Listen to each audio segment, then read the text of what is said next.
Olá, seguidores. O que significa a depressão pós-parto na vida de uma mulher quando ela se torna mãe? Mesmo essa mulher já tendo uma família bem constituída, com seu marido e 4 filhos, o que pode acontecer quando nasce mais um? E para completar, sabe-se ainda que essa mulher sofre de fortes distúrbios mentais severos por conta da responsabilidade da criação de seus filhos, por causa da relativa ausência de seu marido, que precisa trabalhar. E para completar tudo isso e piorar ainda mais a situação, ela ainda sofre com a lavagem cerebral feita por um pastor extremista que faz parte do seu ciclo de amizades. Pois essa mulher não aguentou a pressão. Ela cometeu um crime contra seus 5 filhos. E é essa história que eu vou estar narrando aqui hoje, seguidores. A história de Andrea Yates.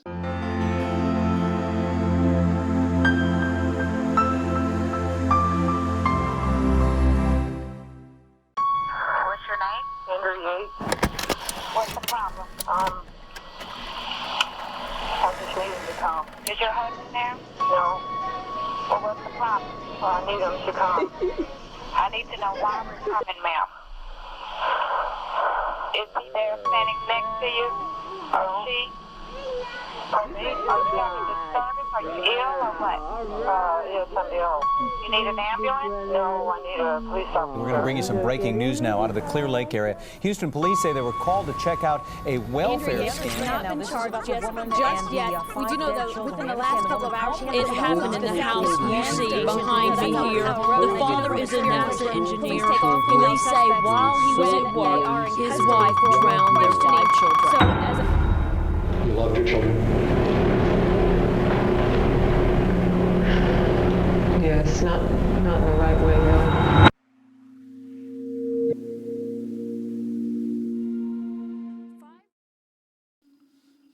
Andrea Yates nasceu em Houston, no estado do Texas. Cabe lembrar aos seguidores que, pelo que eu tenho observado e pelas coisas que eu percebi através das minhas pesquisas ou até mesmo assistindo vídeos de true crime de alguns colegas que também são youtubers de true crime como eu notei, posso estar errado, né? Se tiver, me corrijam, por favor, que o Texas, nos Estados Unidos, é o número 1 em criminalidade. Na minha opinião, ele está no topo do ranking, né? E atrás dele vem a Pensilvânia. Pode ser que eu esteja errado, tá, pessoal? Mas foi o que eu notei. Se alguém tiver alguma informação diferente da que eu estou falando aqui, por favor, deixe registrado nos comentários que eu vou pesquisar e corrijo o que eu disse nos próximos vídeos, ok? Continuando então, como eu estava falando, a Andrea Yates, ela nasceu em Houston, no Texas. Ela é filha de Jutta Karen Kohler e Andrew Emmett Kennedy. Ela é a mais nova de 5 filhos e foi criada dentro de uma família católica. Andrea sempre se destacou na escola, participava de diversos esportes e chegou a ser líder do grupo de natação. Ela tinha um histórico impecável de boas notas escolares. No ano de 1986, ela concluiu a sua graduação em enfermagem, onde trabalhou como enfermeira no Centro contra o Câncer da Universidade do Texas até o ano de 1994. Durante o período em que Andrea ficou na universidade, ela conheceu o seu futuro marido, Russell Yates, o Rust, podemos chamá-lo assim, certo? Ele tinha 25 anos de idade na época. Logo, eles começaram a namorar e já foram morar juntos. Casaram-se no dia 17 de abril de 1993. Eles tinham o sonho de montar uma família numerosa, dentro dos princípios católicos e filhos com nomes bíblicos. Na época, Rust e Andrea disseram que teriam tantos filhos quanto a natureza permitisse. Ou seja, eles eram adeptos daquela teoria, crescei e multiplicai. Enquanto ela tivesse condições de engravidar e engravidando, ela teria os seus filhos. Era essa a concepção religiosa que os dois tinham em mente, certo? Não estou fazendo nenhuma crítica aqui, tá, seguidores? Eu só estou falando que era a maneira de pensar dos Yates na ocasião. Mais tarde, eles compraram uma casa de 4 cômodos na cidade de Friendswood, após o nascimento do primeiro filho do casal, em fevereiro de 1994. Esse menino, eles deram o nome de Noah. Rust ainda aceitou um emprego na Flórida, mudando-se com a família para um pequeno trailer em Seminole. O casal era desprovido financeiramente, eles não tinham muitos recursos financeiros, não tinham muito dinheiro. Tá? E Andrea era responsável por criar e educar o Noah enquanto seu marido trabalhava fora. Ou seja, por enquanto, até aquele momento, era apenas um. Estava tudo bem. Tá? Mas depois foram vindo os outros. E a carga começou a pesar para o lado da Andrea. A carga emocional. E vocês vão entender o que eu estou falando mais adiante. Após o nascimento do terceiro filho do casal, o qual eles deram o nome de Paul, eles decidiram voltar para a cidade natal deles, a cidade de Houston, no Texas. Chegando lá, eles compraram um motorhome de um pastor chamado Michael Peter Warren Teckel. E esse pastor, ele exercia uma forte influência na mente da Andrea Yates. Quando nasceu o quarto filho da Andrea, os primeiros sintomas de transtornos mentais dela começaram a aparecer. Ou seja, a depressão pós-parto estava vindo passo a passo na mente da Andrea. E com isso, o pastor começou a influenciar ela de tal maneira que ela foi se sentindo atraída pelas palavras dele. E isso foi algo que foi preocupando a própria família. O casal e seus filhos, eles não frequentavam nenhuma igreja naquele momento. Mas pelo menos 3 vezes por semana eles recebiam visitas de amigos que participavam de um grupo de estudo bíblico e oração na casa deles. Como ocorreu o crime dessas 5 crianças, os filhos de Andrea Yates? Eu vou dizer para vocês o seguinte: os 5, sem exceção, foram afogados um a um numa banheira cheia de água que estava no banheiro da casa. No dia 20 de junho de 2001, Andréia Yates afogou seus 5 filhos que tinham entre 6 meses e 7 anos de idade na banheira da sua casa. Ela começou afogando o bebê, a mais novinha, que era a única menina, a Mary, que tinha apenas 6 meses. A partir daí, foi afogando seus filhos um a um até chegar em Noah. O mais velho, que era o Noah, tá? Ele percebeu o que a mãe dele estava fazendo com seus irmãos e tentou fugir. Mas ele não conseguiu. Ele foi pego pela mãe e foi afogado na banheira da mesma forma que os irmãos. A única diferença é que os irmãos que já estavam mortos, ela recolheu da banheira e os colocou molhado mesmo em cima da cama. Já o Noah não. O Noah permaneceu afogado dentro da banheira. Aí, em depoimento, a polícia, ela disse que a morte do seu filho mais velho foi muito dolorosa para ela. Imagina só, né? O que eu posso pensar disso? Né? Uma mãe que mata os seus filhos com a justificativa da depressão pós-parto. Diz que a morte do filho mais velho é a mais dolorosa, né? Mas enfim, eu não estou aqui para julgar ninguém. Pois ele estava sendo, segundo ela, um ótimo irmão mais velho, né? E ele ainda implorou desculpas para a mãe enquanto ela lhe afogava na banheira.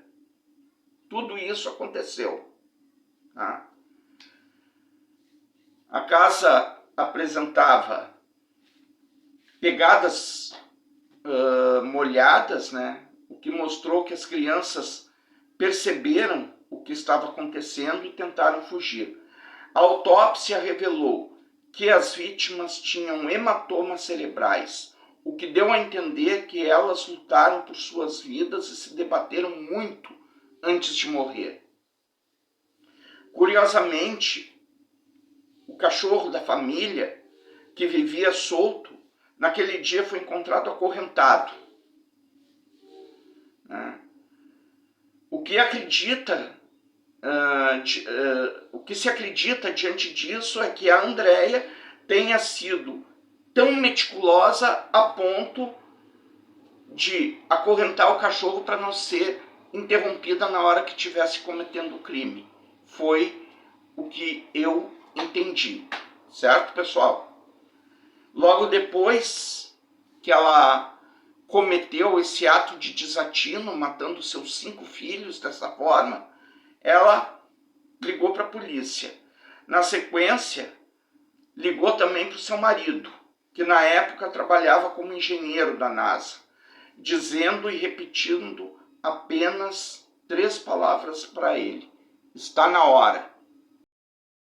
Vamos parar um pouquinho para pensar no que levou a Andréia Yates a cometer esses crimes, não é, pessoal? Eu acredito, e pelas pesquisas que eu fiz, tá, que no auge dos transtornos mentais que ela tinha,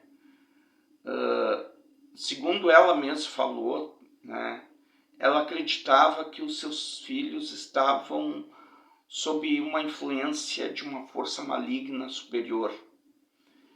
E ela achava que se matasse os seus filhos ainda criança, ela estaria preservando a inocência deles.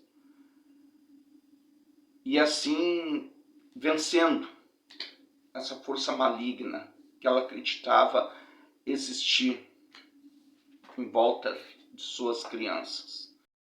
Procurar entender o comportamento do Rusty Yates com sua família, tanto como marido da Andréia quanto como pai dessas crianças, certo? Talvez isso explique algumas coisas que já foram reveladas nesse vídeo. Tá? O que acontece? O Rust, ele nunca ajudou a Andrea nos cuidados e na educação das crianças. E como eles não frequentavam a escola, a mãe era a responsável por educá-los, ainda tinha mais esse detalhe, né? Ela os educava em casa, porque o marido dizia que não queria que as crianças convivessem com outras pessoas que pudessem desviá-los do caminho correto. E a Andrea acabava vivendo isolada do mundo com seus filhos, com seus 5 filhos, dentro daquela casa.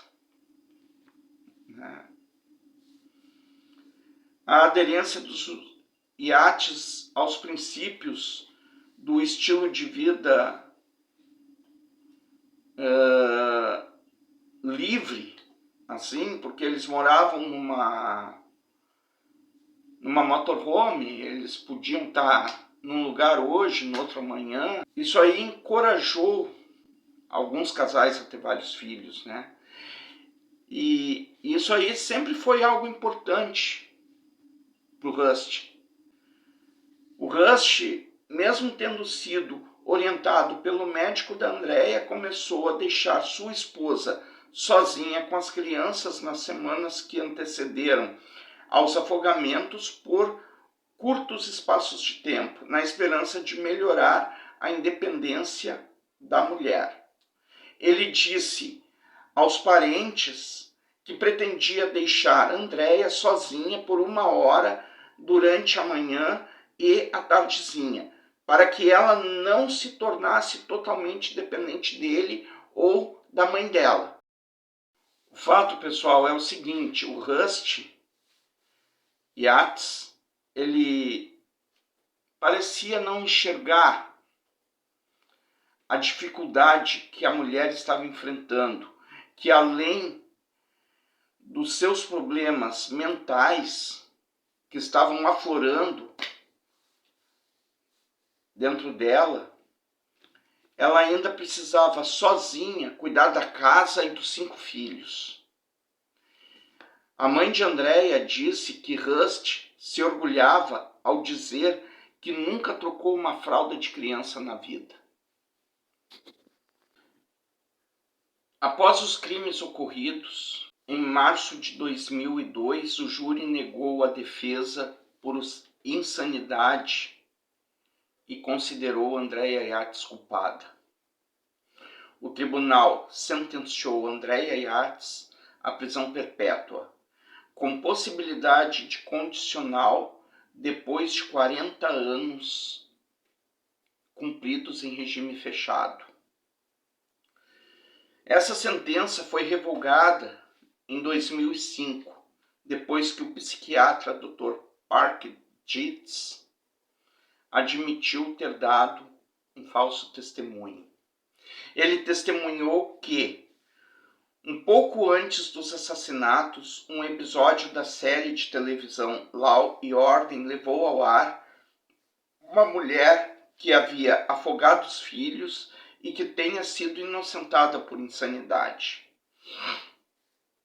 A autora Suzanne O'Malley, que cobria o julgamento, imediatamente anunciou que tal episódio não existia.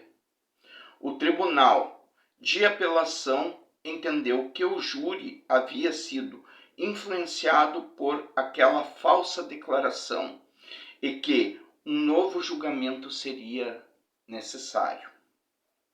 Assim sendo, em 9 de janeiro de 2006, Andrea Yates declarou-se inocente por razões de insanidade. E, francamente, seguidores, ela não estava bem.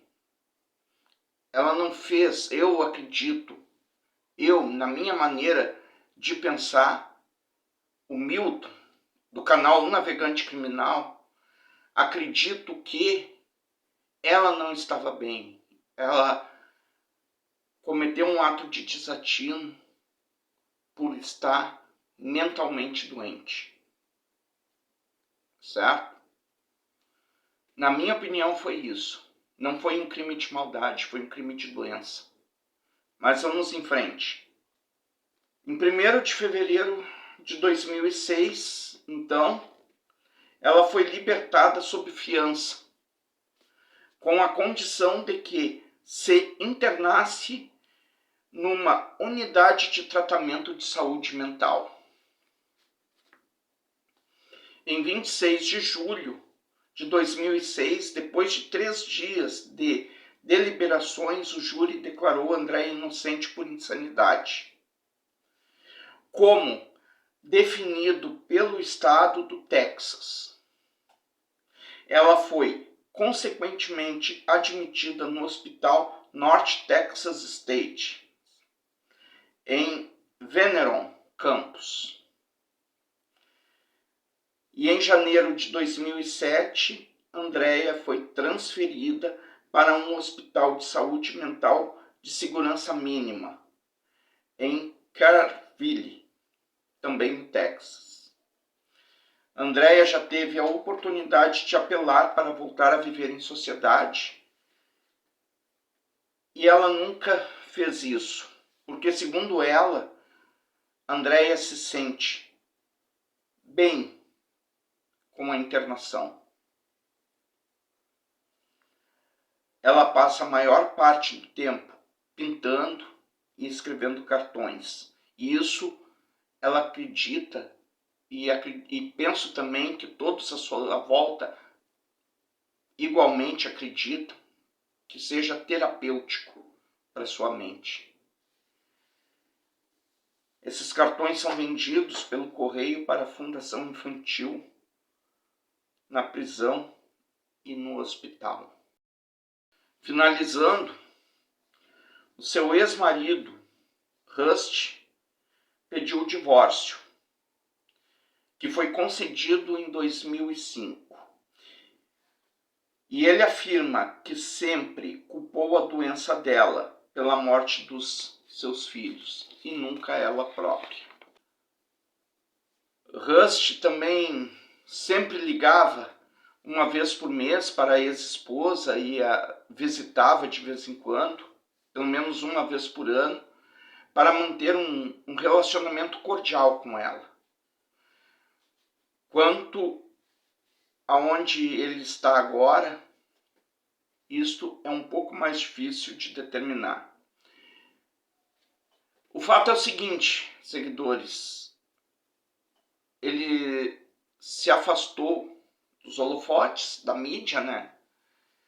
E prefere se manter assim, discreto, sem muitas aparições em público, né? Algumas pessoas dizem que o Rust não trabalha mais na NASA, né?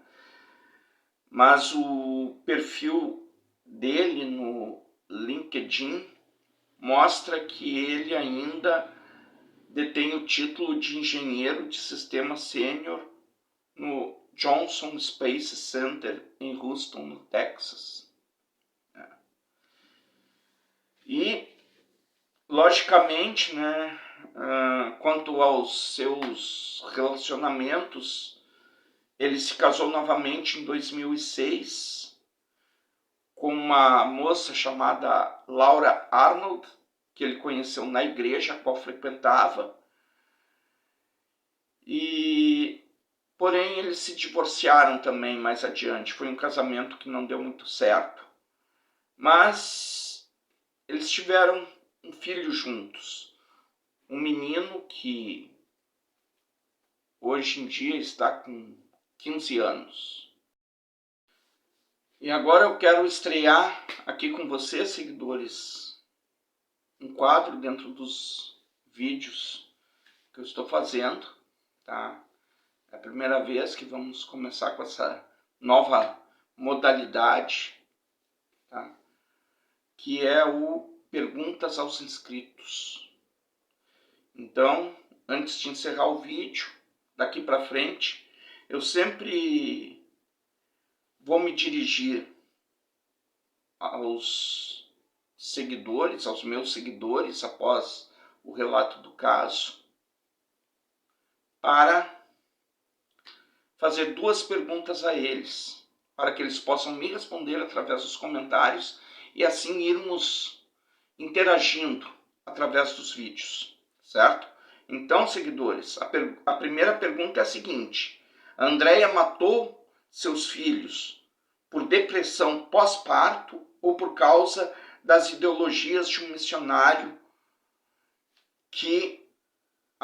o qual ela teve um contato bastante próximo, que era da mesma igreja dela? Essa é a primeira pergunta. A segunda pergunta: a Andréia tomou a decisão certa em querer continuar internada numa clínica, mesmo podendo sair de lá? Sim ou não? Porque tudo isso eu quero que vocês me respondam, tá? Eu espero a resposta de vocês nos comentários. Fico no aguardo, ok? A história de hoje foi essa, seguidores.